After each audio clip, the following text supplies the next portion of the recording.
Aujourd'hui, vous allez connaître votre véritable identité. Alléluia. Il est écrit dans 2 Corinthiens 5, 16, « Ainsi, désormais, nous ne considérons plus personne d'un point de vue humain. Et si nous avons connu Christ selon la chair, maintenant nous ne le connaissons plus de cette manière. Ainsi donc, si quelqu'un est en Christ, il est une nouvelle créature. Les choses anciennes sont passées. Voici, toutes choses sont devenues nouvelles. » Galates 2, 20 dit, « J'ai été crucifié avec Christ, et ce n'est plus moi qui vis, mais Christ qui vit en moi.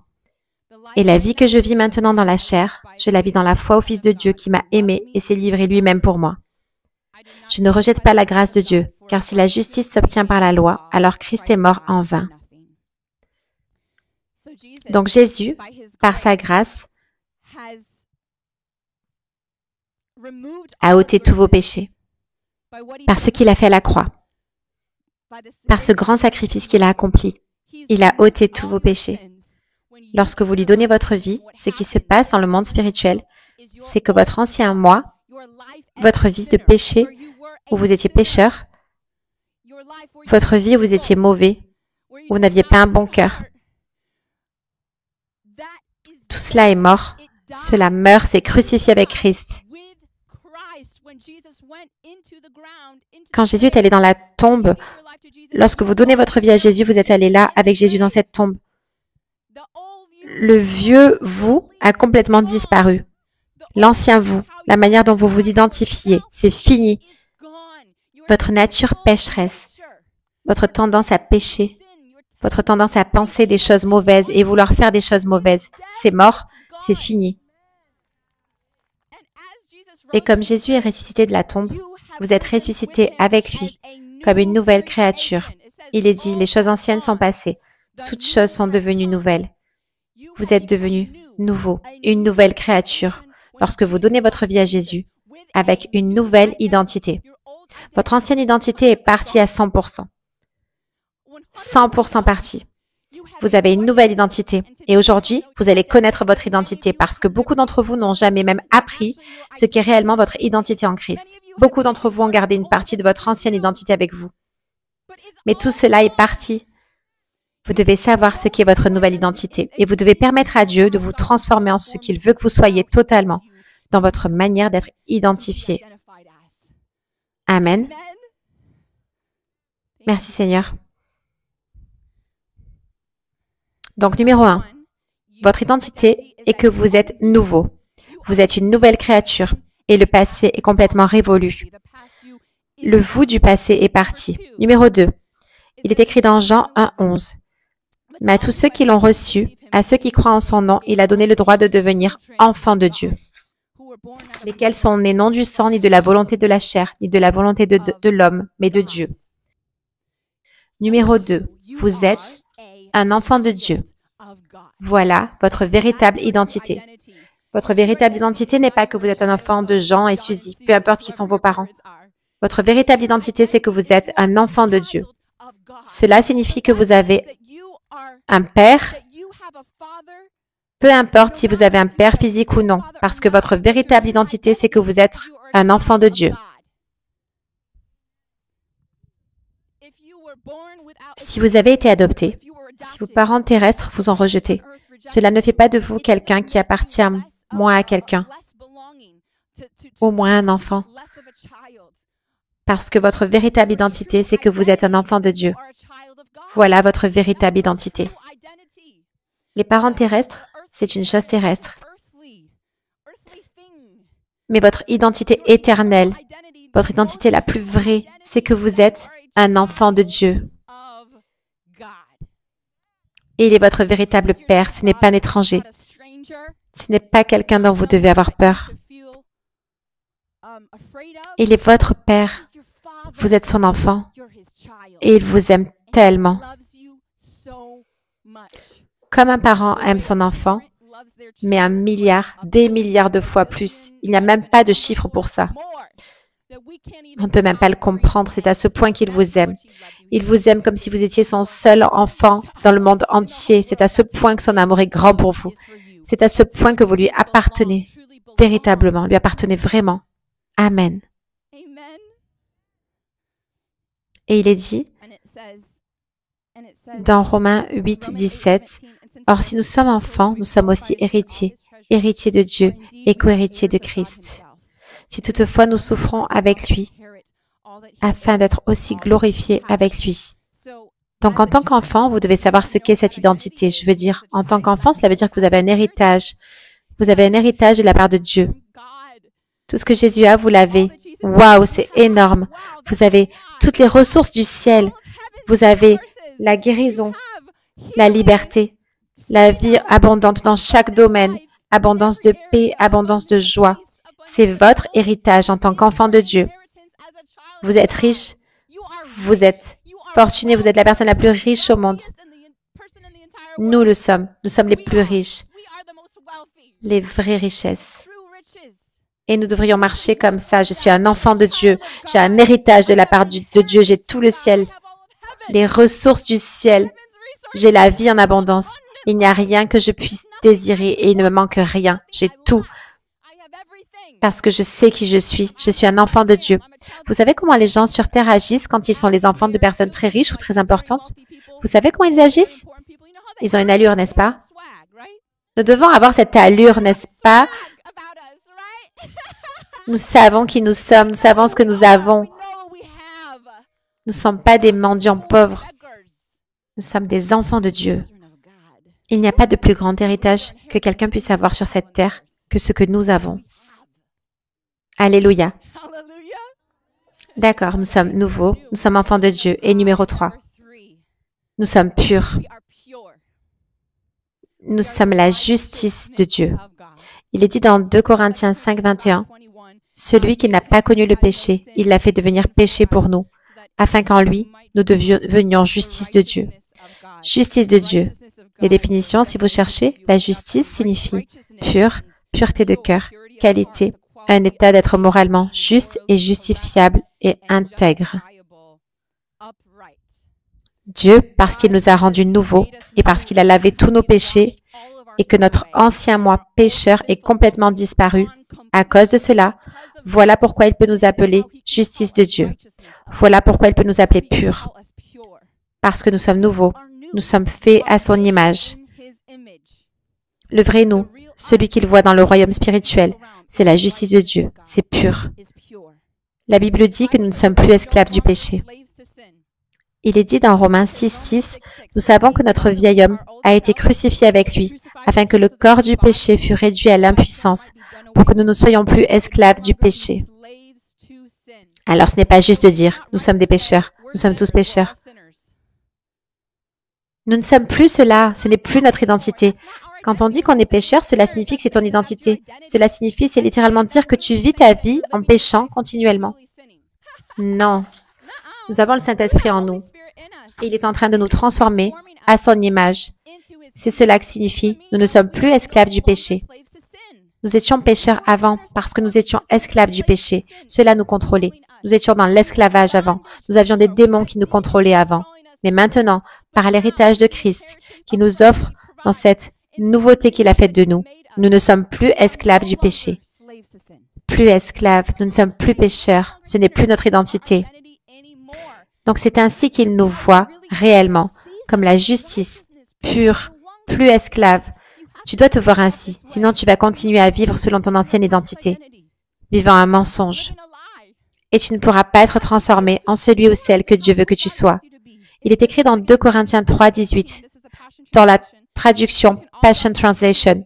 Nous pouvons tous nous approcher de lui, le voile ôté de notre visage et sans voile. Nous devenons tous comme des miroirs qui reflètent brillamment la gloire du Seigneur Jésus. Nous sommes en train d'être transfigurés à son image même, alors que nous passons d'un niveau plus éclatant de gloire à un autre, de gloire en gloire. Et cette glorieuse transfiguration vient du Seigneur, qui est l'Esprit. Alors, nous sommes une nouvelle création. Oui, nous avons besoin de travail. Nous ne débutons pas en ressemblant exactement à Jésus dès le premier jour, mais notre esprit est pur.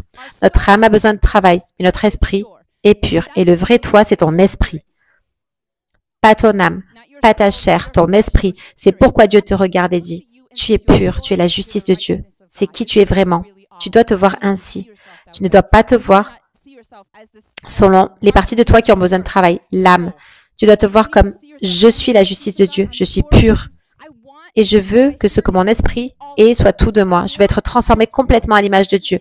Que ce ne soit pas seulement mon esprit qui lui ressemble, mais aussi mon âme, mes sentiments, mon esprit, ma volonté, qu'il ressemble, qu'il sonne comme Jésus. Et que cela se traduise dans mon corps, mes actions, que tout suive. Mais tu ne peux pas arriver à ça en te disant, eh bien, je suis un pécheur, je continue de me louper. Tu dois savoir qui tu es. Dieu me voit comme pur, il me voit comme la justice de Dieu. Seigneur, je désire tellement être complètement comme toi. Seigneur, aide-moi. Et quand tu le regardes, parce que tu le vois correctement, qu'il ne te condamne pas, mais qu'il te voit avec amour, il te voit comme pur, comme la justice, il t'aime. Quand tu le vois de cette manière, c'est ainsi que tu peux être transformé. Il est écrit, quand nous le regardons, alors que nous le regardons, pas que nous nous détournons de lui parce que nous nous condamnons nous-mêmes, parce que nous croyons qu'il nous condamne, mais que nous le regardons. C'est ainsi que nous sommes transformés. Alors nous devons vivre dans cette vérité pour pouvoir être transformés, pour pouvoir le regarder, pour être transformés, que notre âme soit transformée, que notre corps soit transformé. Amen. Alléluia. Alléluia. Donc, plus jamais se rabaisser à cause du travail qu'il reste encore à faire. Plus jamais s'appeler un raté, un nul, un pécheur, un loser.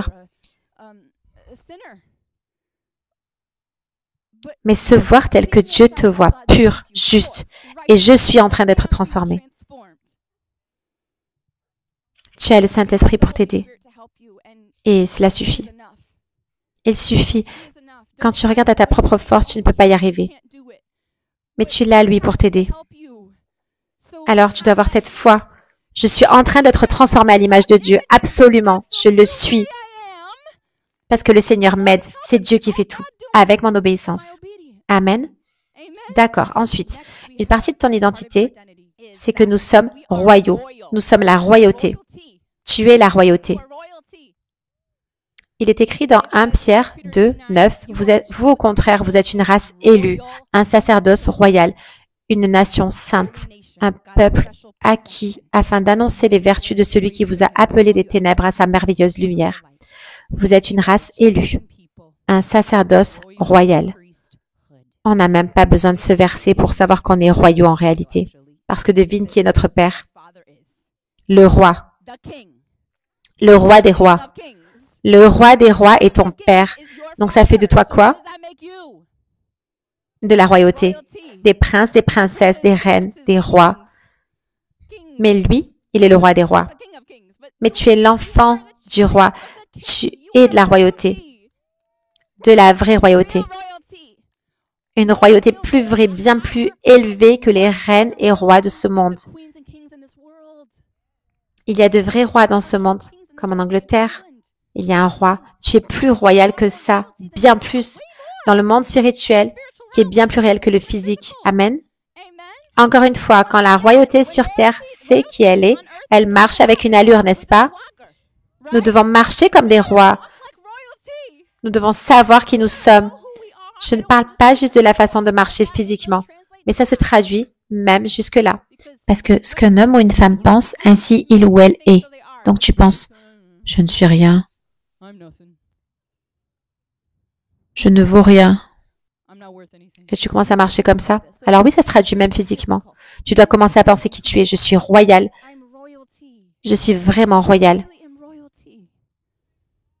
Mon père est le roi des rois. Et je suis sa fille. Je suis de la royauté. Nous pouvons marcher la tête haute, les épaules en arrière avec confiance, sachant combien nous avons de valeur, sachant combien nous sommes choisis. Il est dit, vous êtes un peuple choisi. Nous sommes choisis, je suis choisi. Alors voici les grands éléments de ton identité. Tu es nouveau. Cela veut dire que tu es spirituel. Le toi d'avant physique. Ton ancienne identité était super physique. La manière dont le monde identifie les gens, tu le faisais à la manière du monde. Tu t'identifiais selon la manière du monde. Maintenant, tu es nouveau. Ta nouvelle identité est spirituelle, pas physique. Pas selon la manière du monde de t'identifier. Tu es une nouvelle créature. Tu es un enfant de Dieu. Tu es pur. Tu es la justice de Dieu. Tu es en train d'être transformé à son image pour ressembler à Jésus sur cette terre. Alléluia. et tu es de la royauté. C'est une identité puissante, hein? Amen. N'est-ce pas une identité puissante? Je ne pense pas qu'on ait besoin d'autres parties à notre identité. Je pense que c'est déjà pas mal, tu ne crois pas? Pas juste pas mal, c'est la vérité. C'est ce que je veux te dire, c'est ton identité. Tu es une nouvelle créature? Tu es un enfant de Dieu. Tu es pur, la justice de Dieu. Tu es en train d'être transformé à son image. Tu es à l'image de Dieu et tu es de la royauté. C'est ton identité.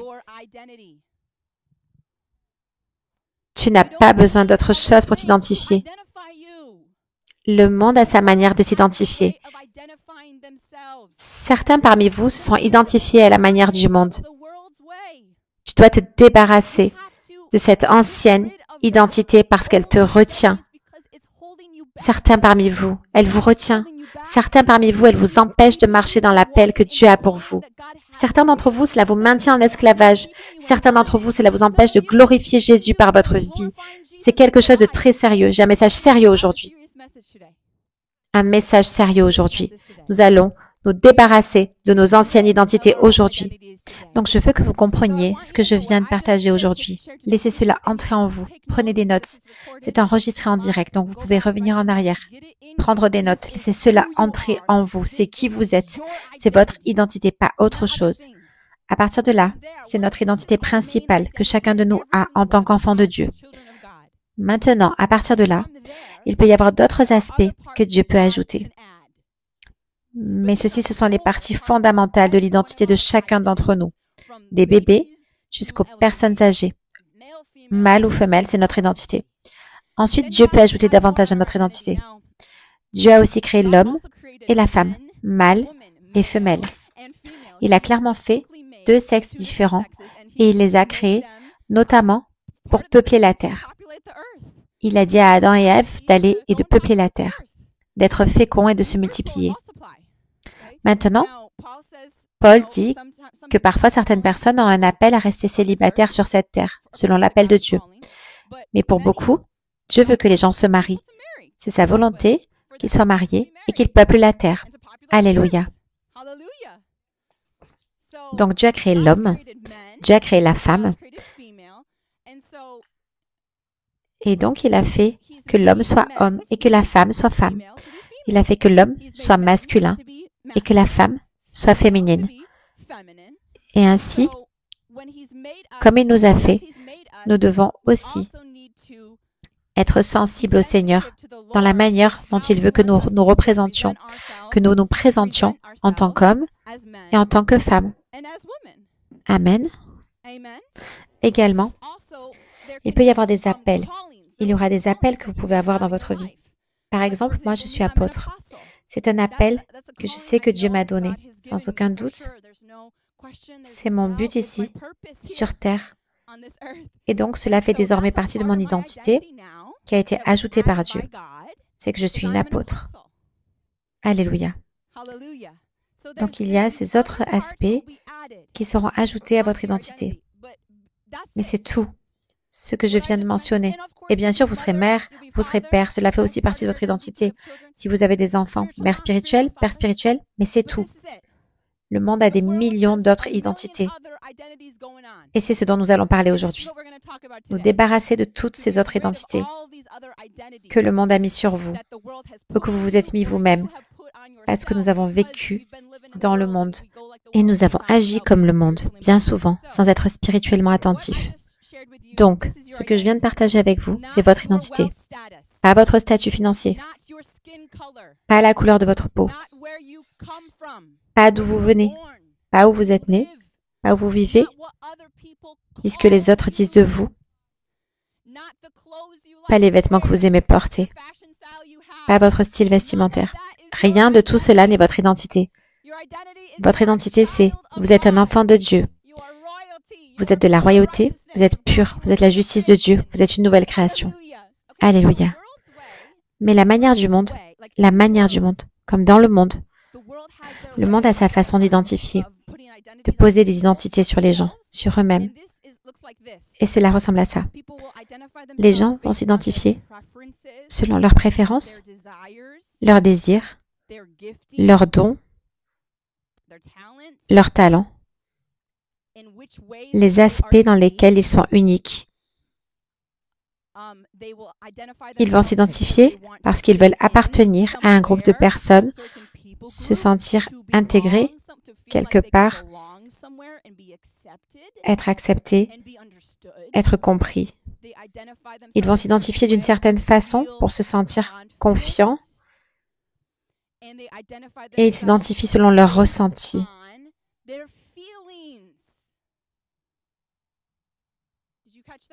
Tu as compris? Donc c'est la manière du monde et nous devons nous en débarrasser. Maintenant, tout ce que je viens de nommer, toutes ces choses que je viens de mentionner, c'est basé sur les sentiments. La manière dont on s'identifie souvent est basée sur les sentiments. Mais ce que j'ai partagé au début, ce que je suis en train de partager maintenant, votre véritable identité en Christ, est-ce que quoi que ce soit de tout cela est basé sur les sentiments? Rien n'est basé sur les sentiments. C'est basé sur la vérité qui vient de la parole de Dieu. C'est basé sur la vérité spirituelle en laquelle nous croyons. Donc on dit oui Seigneur. Je sais que beaucoup d'entre nous ne se sentent pas royaux. Peu importe qu'on ne se sente pas royaux. On dit c'est mon identité parce que c'est ce que Dieu dit, n'est-ce pas? Beaucoup d'entre nous se sentent comme des pécheurs. On ne se sent pas pur, on ne se sent pas comme la justice de Dieu. Peu importe ce que vous ressentez. Ce qui compte, c'est ce que Dieu dit. Alors tu dis, je suis la justice de Dieu. Je suis pur. Alléluia. Donc ça, c'est la manière du monde. Certains parmi vous ont peut-être même créé leur propre identité eux-mêmes. Je vais vous donner un exemple. C'est très courant dans la manière du monde. Les gens dans ce monde, on ressent toujours le besoin de découvrir quel est notre appel. Et on veut briller dans ce domaine. Et on veut exceller. Et on veut être confiant, on ne veut pas être incertain. On veut pouvoir dire aux gens, oui, je sais ce que je fais, c'est qui je suis. Voici mes plans. J'avance, c'est comme ça dans le monde. Et donc, il y a en fait cette pression de vraiment trouver ton identité et d'avoir une sécurité là-dedans. Et donc, quand tu ne connais pas ce que je viens de te partager, la vérité, si tu n'es pas en Christ, ou si tu es en Christ et que tu ne connais pas ce que je viens de partager, tu vas essayer de créer ta propre identité à cause de la pression du monde et parce que ça te fait te sentir bien. Ça te donne un sentiment de sécurité, ça te fait te sentir confiant. Et donc, laisse-moi te donner un exemple de ma propre vie. J'ai grandi au collège, au lycée. Je me souviens que je réussissais bien à l'école. J'avais de bonnes notes dans tous les domaines. J'étais bonne dans beaucoup de choses. Mais je n'aime pas vraiment l'école. Il n'y avait pas une matière que j'adorais. Je me souviens avoir ressenti, mince, j'aimerais vraiment adorer quelque chose. Qu'est-ce que je vais même étudier à l'université, tu vois? Je me souviens de ce sentiment de pression. Et puis quand est venu le temps de postuler à l'université, j'ai dû vraiment y réfléchir. Je ne savais pas quoi faire. La seule vraie passion que j'avais, c'était le chant, le théâtre musical. Et donc, je me souviens d'avoir cherché ça pour l'université. Et je me souviens que le taux d'acceptation était de 3% pour les auditions. Alors, je me suis dit, oh, peut-être que je ne vais pas faire ça. Je me souviens avoir essayé de trouver quelque chose. Et je me suis retrouvée à faire des études de communication. Et je ne savais pas vraiment. Je pensais peut-être à l'organisation d'événements. J'ai essayé de trouver un domaine. J'ai essayé de trouver quelle carrière je devais faire. Et puis, j'ai étudié la communication. Et le chant me manquait beaucoup. Alors, au milieu de mes études, j'ai ajouté une option musique. J'ai commencé à prendre des cours de chant. Et puis, j'ai eu mon diplôme. Et encore une fois, je me suis dit, je ne sais pas quoi faire. Je ne sais pas ce que Dieu veut que je fasse de ma vie. Et je priais. Et à ce moment-là, je n'étais pas encore pleinement soumise à Dieu. Mais je l'aimais et je voulais sa volonté. C'était avant que je fasse l'expérience de la puissance de Dieu. Parce que c'est cette puissance qui a ouvert mes yeux à l'amour de Dieu. Et qui m'a conduite à me soumettre totalement à lui. Donc me voilà à 22 ans, pour faire court. J'ai senti que Dieu me conduisait à déménager à Los Angeles pour poursuivre une carrière d'actrice. Alors je suis venue ici, sans famille, juste 2 connaissances, et je poursuivais une carrière d'actrice. Puis en me rapprochant de Dieu après mon arrivée ici, mon cœur battait de plus en plus pour faire quelque chose qui a un vrai sens, quelque chose qui conduirait vraiment les gens à lui. Et donc, pour faire court, j'ai de nouveau réalisé, tu sais quoi, je crois que chanter est vraiment ma plus grande passion. Alors j'ai commencé à me lancer dans la musique chrétienne, pop, EDM. Tout à coup, j'avais trouvé, ok, je vais être chanteur, auteur, interprète, chanteuse chrétienne, pop, EDM.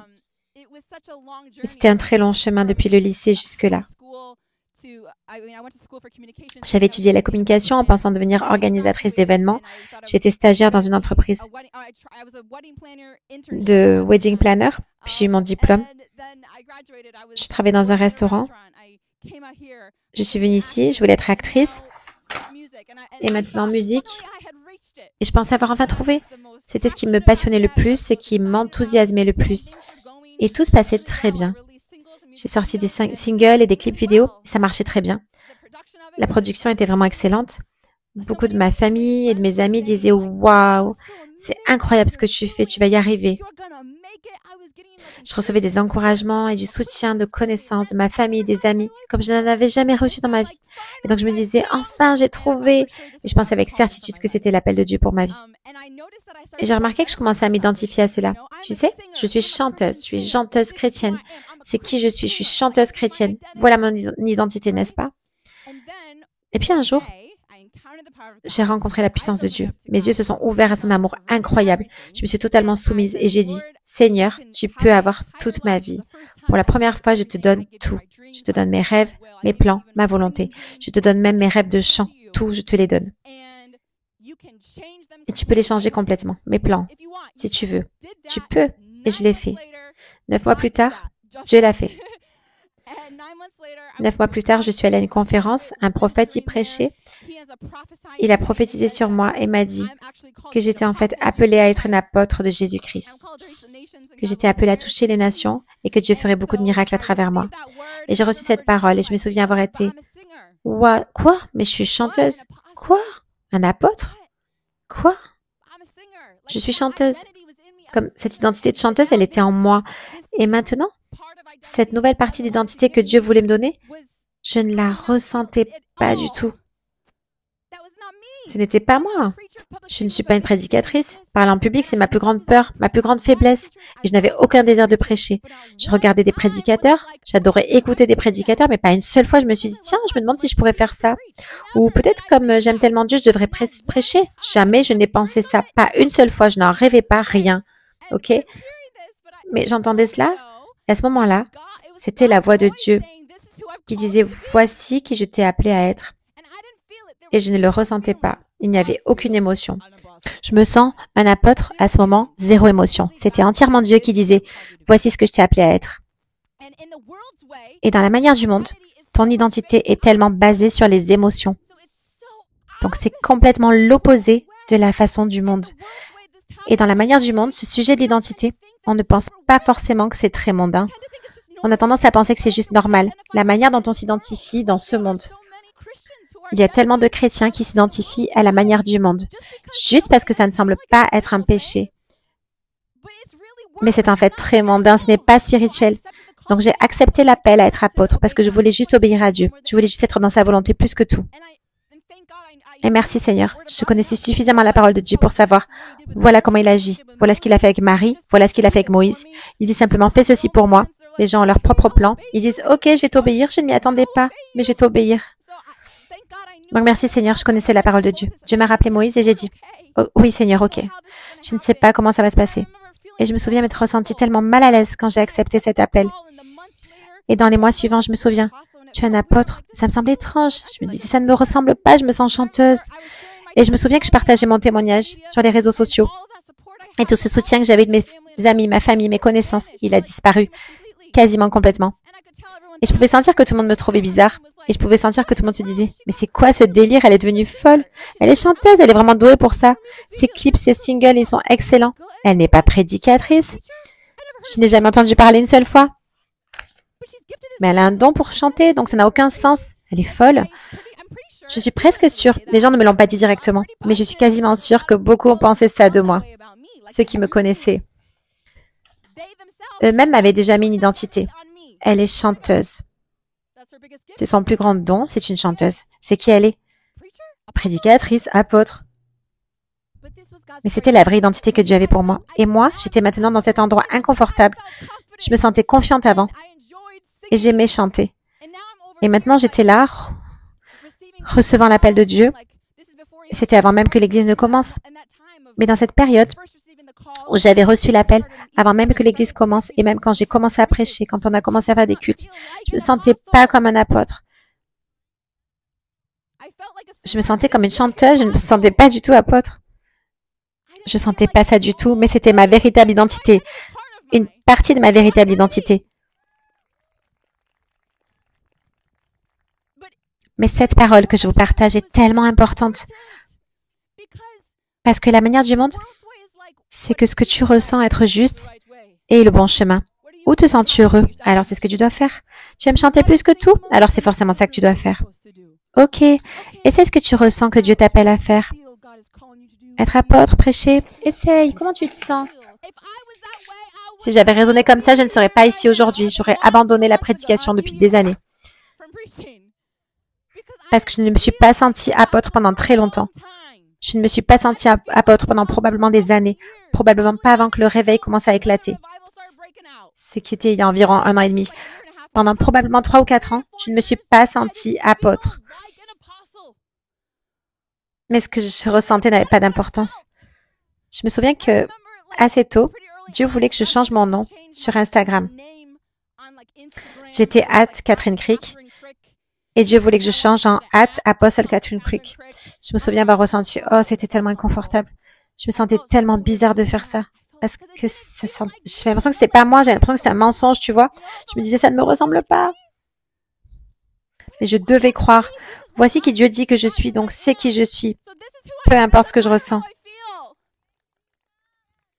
Et c'est comme ça avec Dieu. C'est comme ça pour tout avec Dieu, avec ton identité. Dieu veut mettre en toi des passions et des désirs. Dieu veut façonner ton cœur et y mettre ses désirs. Il y en a beaucoup parmi vous qui n'ont même pas encore reçu les désirs que Dieu veut vous donner. Comme son amour pour son peuple, par exemple. Dieu veut mettre ça en vous.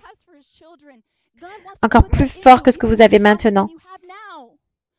Il y a différentes passions que Dieu veut faire naître, mettre en vous. Et cela ne se produit pas si vous restez là à attendre que ça tombe. Cela arrive quand vous acceptez ce à quoi Dieu vous appelle, quand vous acceptez ses désirs, acceptez sa volonté, acceptez l'identité qu'il met sur vous et que vous choisissez de marcher dans cette voie. Choisir de marcher dans l'obéissance, dans cette direction. Alors, je n'ai prêché semaine après semaine et je ne ressentais pas « Oh, je suis tellement excitée de prêcher, les gens vont être touchés par la parole, je suis tellement heureuse qu'ils soient bénis par la parole. » Je ne ressentais pas ça. Je ressentais plutôt « Oh, j'ai pas vraiment envie de faire ça. » Pendant longtemps. Mais je venais quand même. Je me présentais. Et j'aimais les gens en venant, en faisant ce que Dieu m'avait demandé de faire. Je passais du temps avec Dieu afin qu'il me donne une parole pour son peuple. C'était ma façon de les aimer, même si je ne le ressentais pas. Je ne ressentais pas, oh, je suis si heureuse qu'ils reçoivent cette parole. Mais à force de venir, à force de continuer à me présenter, à marcher dans mon identité, sans les émotions.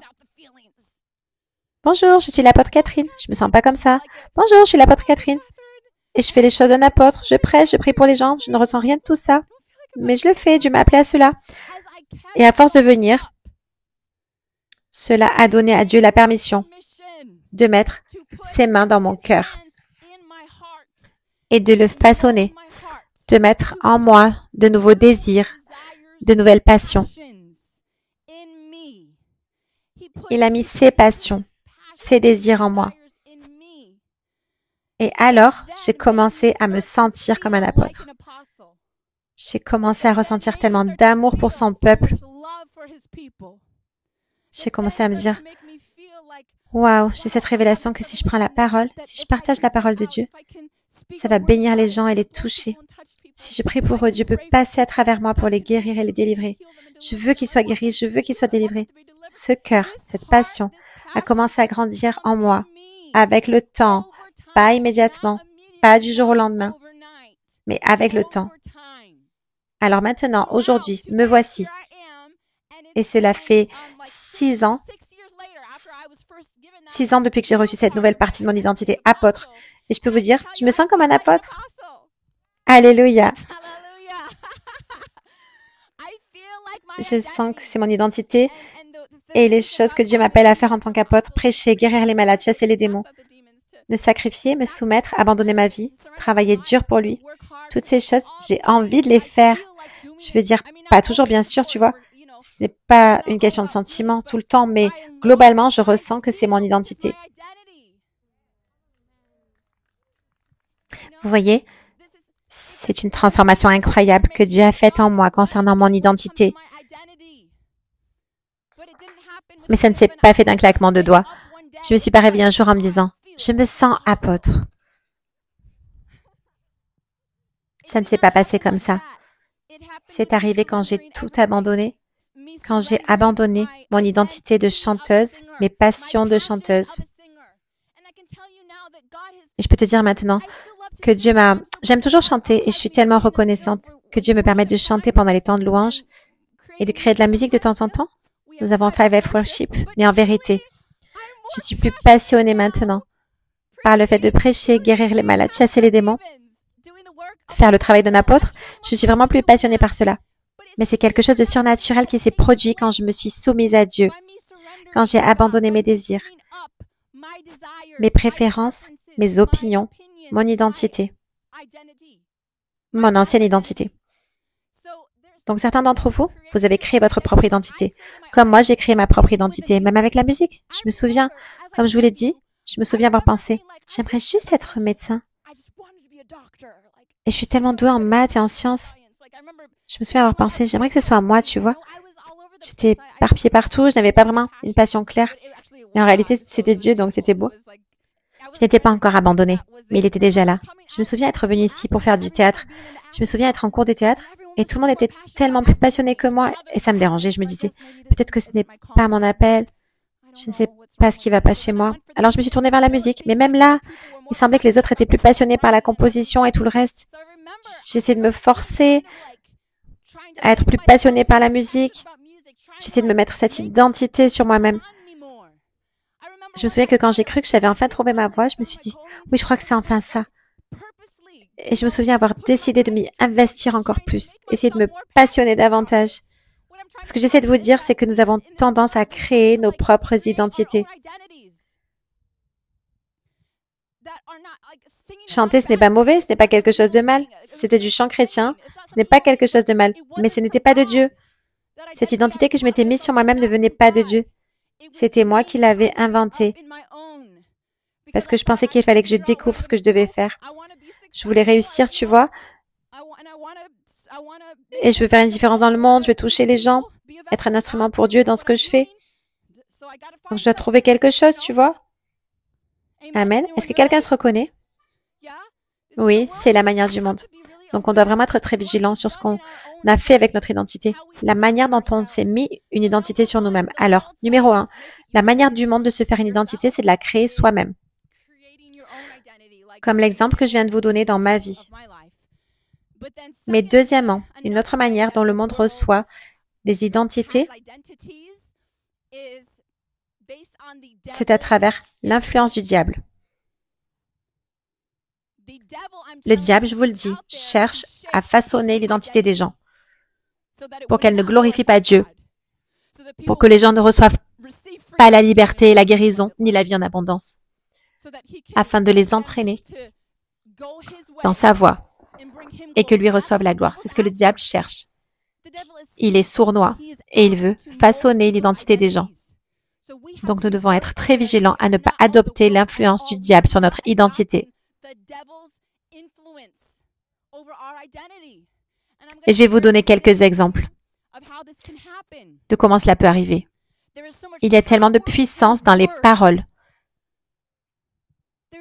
tellement de puissance dans les mots. Et dans notre société, il y a des stéréotypes.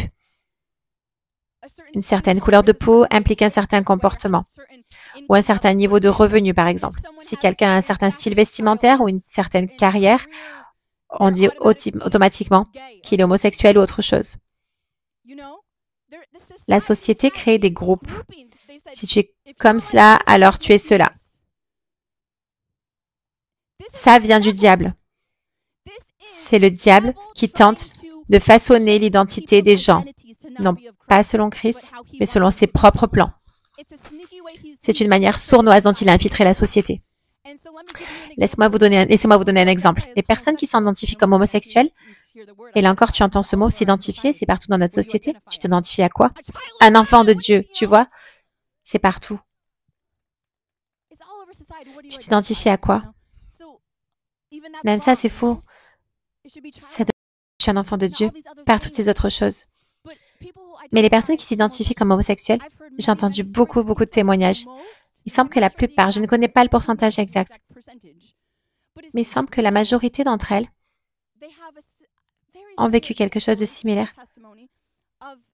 un abus sexuel ou une agression pendant l'enfance. Ce qui se passe, c'est que lorsqu'un abus a lieu, on sait que c'est une porte ouverte pour le diable, n'est-ce pas? Alors le diable sait ce qui s'est passé. Et il peut venir stratégiquement parler à cet enfant, même des choses sexuelles. Il y a des gens qui sont venus ici qui ont dit avoir renoncé à des pensées et des désirs sexuels qu'ils avaient depuis l'enfance. C'est démoniaque. C'est le diable qui vient sournoisement et qui parle. Ces pensées et ces désirs qu'ils avaient n'étaient pas les leurs. C'était le diable qui venait dans leur tête et insérait ces choses qu'ils croyaient être leurs propres pensées et désirs. Il y a certains enfants qui avaient ces désirs qui semblaient très naturels, mais qui ne l'étaient pas. Ils n'étaient pas naturels. Ils venaient de l'ennemi dans leur tête à travers leurs pensées, qui disaient « Tu devrais aimer les personnes du même sexe. Tu devrais les trouver attirantes. » Et de différentes manières selon lesquelles le diable essaye de façonner les identités, de différentes manières. Vous savez, par exemple, Dieu n'a pas donné à tous les hommes la même voix, la même tonalité de voix. Tous les hommes n'ont pas besoin d'avoir une voix très grave.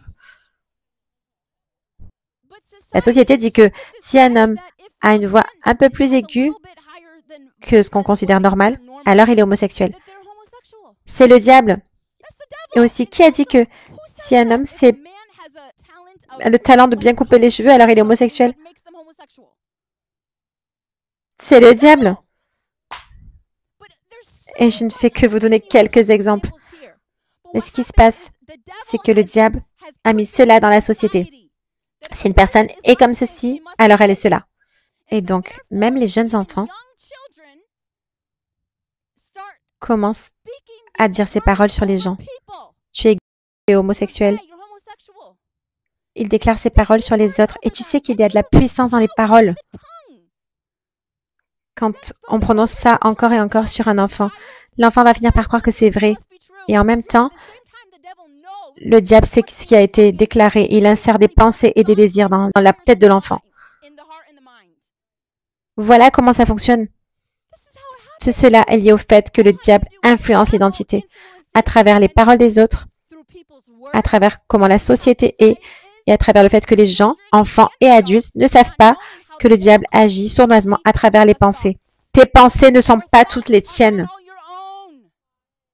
Beaucoup de tes pensées, de tes désirs viennent du diable. Ce ne sont pas tes pensées originales. Ce ne sont pas tes désirs naturels. Amen. Mais quand tu les acceptes comme tes pensées originales et naturelles, quand tu acceptes les paroles prononcées sur toi, tu permets au diable de former cette identité sur toi où vraiment, ça semble totalement être toi, complètement être toi. Et c'est ce qu'on voit dans le monde aujourd'hui, c'est ce qui se passe. Le diable influence l'identité des personnes. Et ils ne savent pas ce qui se passe réellement. Ils pensent, c'est juste naturel, c'est comme ça que je suis née. C'est juste comme ça que j'ai été créée. J'ai toujours été comme ça depuis enfant. Mais l'ennemi a travaillé. Il peut y avoir des malédictions générationnelles. C'est ce qui lui permet de dire ces choses ou d'ouvrir des portes dès le plus jeune âge. Vous savez, j'ai même reçu cette question. J'ai fait une session de questions-réponses il y a quelques jours, en live, et on me posait des questions spirituelles. Et quelqu'un m'a demandé, je suis autiste et j'ai peur de perdre une partie de mon identité. Et je pense que ce qu'il voulait dire par là, c'est que, encore une fois, il y a ce stéréotype, j'en ai entendu parler, que certaines personnes autistes sont comme des génies, comme Mozart peut-être, je ne sais plus exactement, mais des gens très intelligents dans le passé qui auraient été autistes. Donc le monde dit que si tu es autiste, tu es très doué. Donc en fait, ce serait une bénédiction. Et le monde dit que l'incapacité à socialiser correctement, les problèmes dans les pensées, c'est OK, c'est juste différent. Mais ce n'est pas différent, c'est démoniaque, ce n'est pas la vie en abondance. Et Jésus veut libérer ses enfants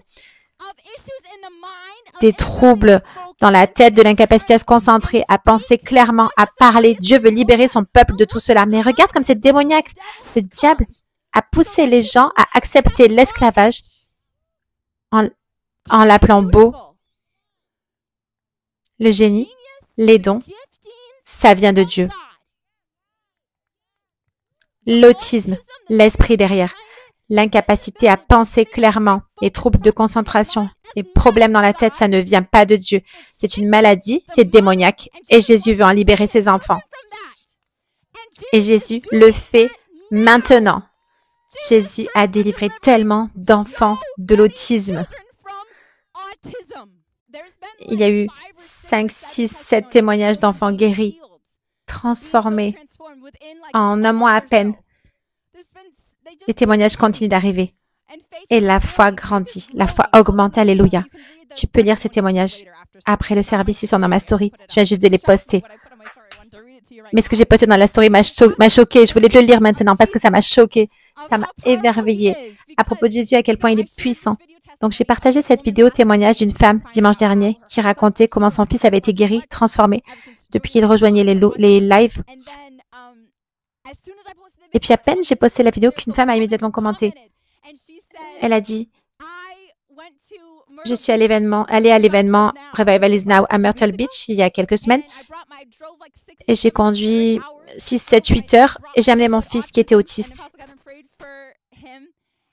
pour que vous priez pour lui. Il est transformé. Je ne me souviens plus s'il parle maintenant, mais il y a une transformation qui s'est produite dans sa vie. Alléluia. Et puis, une autre personne a immédiatement commenté sur son commentaire et a dit, l'apôtre Catherine a prié pour mon fils. Il ne parlait pas du tout. Il faisait juste quelques sons et maintenant il prononce des mots. Et l'orthophoniste dit que c'est comme si sa bouche se réveillait maintenant. Alléluia, regardez notre Jésus. Alléluia. Il guérit les enfants atteints d'autisme. Et donc ces choses, que ce soit l'autisme, que ce soit n'importe quel type de maladie mentale ou n'importe quelle autre maladie où les gens disent ils sont juste différents, ils sont juste différents. C'est important qu'on ne dise pas que ce qui est un esclavage est simplement différent. C'est important qu'on voit la chose pour ce qu'elle est et qu'on voit que Dieu veut s'en débarrasser. Dieu veut plus pour vous. Amen. Dieu veut vous guérir et vous délivrer et vous allez garder votre don, vous allez garder votre génie, votre intelligence. Vous allez garder cela parce que ça vient de Dieu et ça ne va pas ensemble. Amen. Alléluia. Et puis le dernier exemple que je veux vous donner à propos de la manière dont la société a façonné, c'est ainsi que le diable agit à travers la société. Le dernier exemple que je veux vous donner est, par exemple, certains pays ou même des zones dans une ville, des quartiers de Los Angeles, par exemple, certains lieux géographiques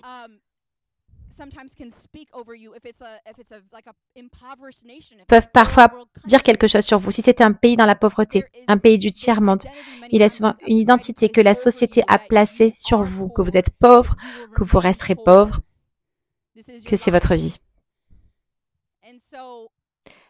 Par exemple, imaginons que vous êtes dans un pays du tiers-monde et que tout le monde autour de vous s'habille d'une certaine manière et a cette attitude. On n'ira jamais plus loin que ça.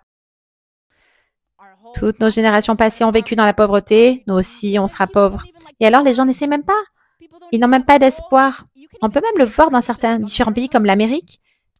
Ici, en Amérique, en général, il y a une culture de l'espoir, où tu peux venir partir de rien et devenir quelqu'un d'important, n'est-ce pas?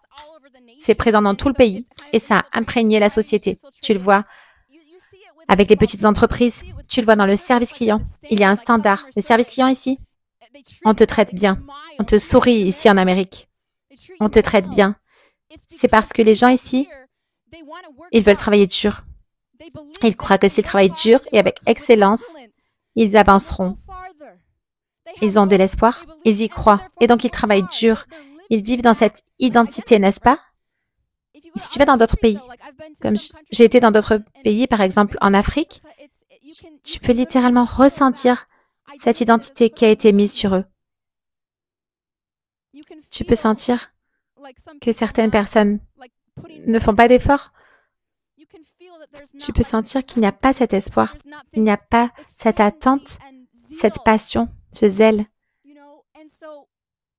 Et donc, c'est ce que la société a placé sur eux concernant la pauvreté. On ne peut pas accepter cela. On ne peut pas accepter cela. Si les générations passées ont été pauvres, tu ne peux pas marcher dans cette identité, tu es de la royauté. Celui qui est en toi est plus grand que tout ce qui est dans ce monde, que n'importe quelle circonstance. Donc, si tu es entouré de toutes ces situations impossibles, si tu as derrière toi des générations et des générations de pauvreté, que tu es resté coincé dans la pauvreté, dans les dettes, et que tu ne vois même pas d'espoir autour de toi, celui qui est en toi est plus grand que tous ces obstacles, plus grand que tout ce qui semble impossible autour de toi. Rien n'est impossible quand tu sais qui tu es. Rien n'est impossible quand tu sais qui tu es. Marche dans cette connaissance. Je peux tout faire par Christ. Je ne suis pas pauvre, je suis de la royauté. Je ne vais pas rester coincé dans la pauvreté. Je suis de la royauté de Dieu. Et j'ai un héritage de Dieu en tant qu'enfant de Dieu. Et cet héritage, c'est la vie en abondance.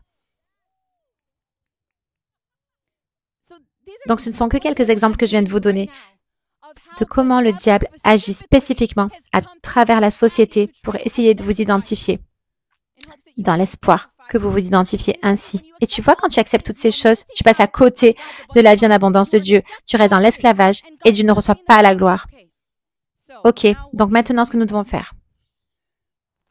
1 Corinthiens 6, 19 dit, « Ne savez-vous pas que votre corps est le temple du Saint-Esprit qui est en vous, que vous avez reçu de Dieu, et que vous ne vous appartenez pas à vous-même? Vous ne vous appartenez pas à vous-même. Vous ne vous appartenez pas à vous-même. Vous ne vous appartenez pas à vous-même. Vous appartenez à Dieu. Votre temple, c'est le Saint-Esprit. Donc, ce que vous devez faire, si vous voulez être soumis à Dieu, si vous voulez que son identité soit sur vous comme il le veut, vous devez tout abandonner, y compris les choses que vous avez gardées comme votre identité, vos préférences, vos opinions, vos désirs, ce que vous aimez, vos passions, les choses qui vous rendent heureux, les joies simples de la vie. Tout cela, vous devez l'abandonner à Dieu. Si vous voulez que son identité parfaite soit sur vous. Comme je vous l'ai dit plus tôt, je n'avais pas ce désir ou cette passion d'être apôtre avant, mais Dieu l'a mis surnaturellement en moi quand je me suis reniée moi-même, quand j'ai abandonné mes passions, qui n'étaient pas de mauvaises passions, mais je les ai déposées. Et j'ai marché dans l'obéissance avec le temps et Dieu a fait l'impossible. Et il a mis en moi ces toutes nouvelles passions. C'est ce que Dieu veut faire pour beaucoup d'entre vous. Il y en a parmi vous qui ont eu des désirs homosexuels, des passions, des préférences, dans tous les sens du mot. Même dans la manière de vous habiller et tout ça. Dieu veut que vous lui abandonniez cela, afin qu'il puisse faire naître en vous de toutes nouvelles passions et de nouveaux désirs qui viennent de lui, afin que vous le représentiez comme il veut être représenté, dans tous les aspects du mot représenté, physiquement, dans votre manière de parler, socialement, dans chaque aspect, et qu'il puisse même faire naître en vous des passions que vous n'auriez jamais imaginé avoir, des passions pour le sexe opposé, si vous n'avez jamais eu de passion pour le sexe opposé, Dieu peut faire ça. Si elle peut mettre en moi des passions que je n'avais pas du tout, Dieu peut faire la même chose pour vous. Pour n'importe quel type de passion, Dieu peut le faire. Et certains d'entre vous, Dieu vous a créé, Dieu a un plan pour vous, que vous ayez une famille, que vous ayez des enfants et que cela vous apporte tellement de joie dans votre vie. Et le diable veut vous voler cela. Vous n'avez pas à laisser le diable vous voler cela plus longtemps, mais vous devez tout abandonner à Dieu. Et il vous donnera des désirs que vous n'auriez jamais imaginé avoir. Des désirs qui viennent de lui et qui vous apportent plus de joie que la vie que vous aviez avant. C'est le piège que le diable a posé sur les personnes dans l'homosexualité.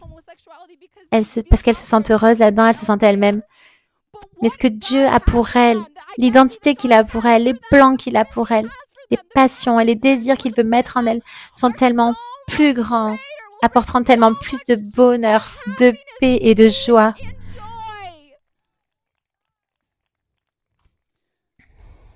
Et c'est ce cœur que nous devons avoir en tant qu'enfants de Dieu. Que Dieu veut plus pour son peuple. Pas que Dieu veut réparer quelqu'un ou changer quelqu'un, tu vois. Dieu veut juste plus. Dieu veut mieux. C'est ça son cœur. Et c'est le cœur qu'on doit avoir. Donc on ne juge pas. Amen. Parce qu'il y a eu tellement de jugements envers les personnes qui s'identifient comme homosexuels, qu'elles se sentent tellement jugées. Nous devons venir avec ce cœur et avec cette perspective spirituelle. Dieu veut juste plus. Il veut plus. Il veut mieux. Et moi, je veux plus pour vous parce que je connais la vie en abondance que Dieu m'a donnée et je veux cette vie en abondance pour vous. Et ce que ça signifie pour vous. Alléluia. Et donc, en ce qui concerne notre identité, il y a tellement d'aspects qui la composent et j'aimerais dire que ça devrait même se traduire dans le domaine physique, même dans la façon dont on se présente. On devrait demander à Dieu, Seigneur, comment veux-tu que je me présente? Je peux déjà vous dire ce qu'il ne veut pas. Il ne veut pas qu'on ait l'impression qu'on s'en fiche. Il ne veut pas qu'on ait l'air négligé. Pourquoi? Parce qu'on le représente. On est appelé à être la lumière du monde. Si je m'habille et marche de cette manière, comment vais-je attirer les gens, ne serait-ce que pour qu'ils aient envie de me parler? Mais si je donne l'impression que je me respecte, que je prends soin de moi, si j'ai l'air présentable, je ne dis pas qu'on doit dépenser une fortune pour nos vêtements, ce n'est pas ça. Juste être présentable. On devient une lumière encore plus brillante pour Dieu. On brille davantage. Et Dieu peut se servir de n'importe quoi pour attirer l'attention des gens.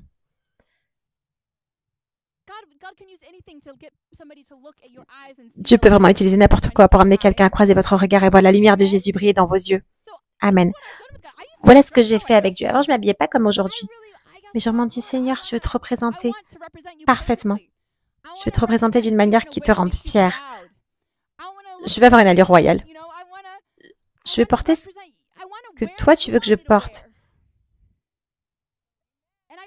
Et j'ai changé ma manière de m'habiller.